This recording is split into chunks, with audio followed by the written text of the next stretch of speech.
So yun mga idol, update tayo dito sa ating lap natin. At yun nga, kakatapos lang ng first lap natin, Valenzuela to La Union kahapon. 236 kilometers yung air distance mula doon hanggang dito sa ating lap. So update nga sa mga ibon natin ay 6 out of 6.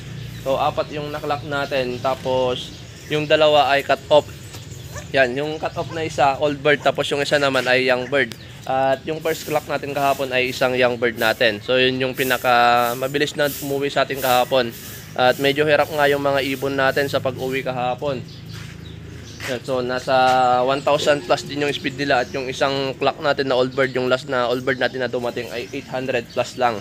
So pero okay lang yan kasi first lap pa lang naman mga idol. Madami pang mangyayari sa karera. So yung isang ibon nga natin na young bird ay kakauwi lang din kanina.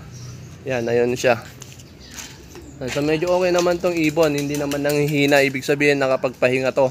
Tumukod to kasi yun, kulang sa kondisyon. Kaya naman tumutukod yung mga ibon, mga idol, ay minsan kulang sa kondisyon. At minsan may mga kinatatakutan sila sa daan, para mga falcon kanon. Kaya sila bumababa at natatakot lumipad. Pero sa case ng mga ibon natin mga idol ay aminado tayo na kulang yung kondisyon nila. Kaya medyo nahirapan silang umuwi. So babawi tayo sa second lap mga idol. Hindi bali at 6 out of 6 naman tayo. Walang nawala na ibon natin.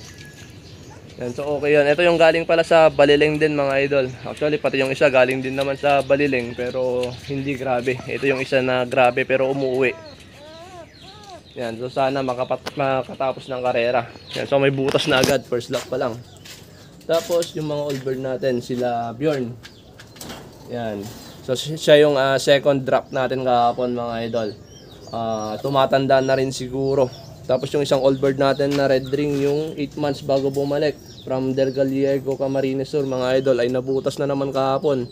Ganyan talaga yan mga idol, laging butas simula pa nung kinakahera natin nung 2022. Pero nakapag 10 overall champion sa OB yan mga idol nung last na SDR, nung last season. Bago siya nawala ay naka-pwesto pa siya. Yun nga lang ay nawala. Pero nakapag 10 overall champion sa old bird category. Yan naman yung isang ibon natin na si Odin mga idol. Yung 4th overall champion natin nung nakaraan na pan race ay 800 lang yung speed kahapon. So ibig sabihin mga idol may mali tayo sa kondisyon. Pansin nga natin ay hirap silang umuwi. So ibalik natin yung dati natin na kondisyon sa kanila.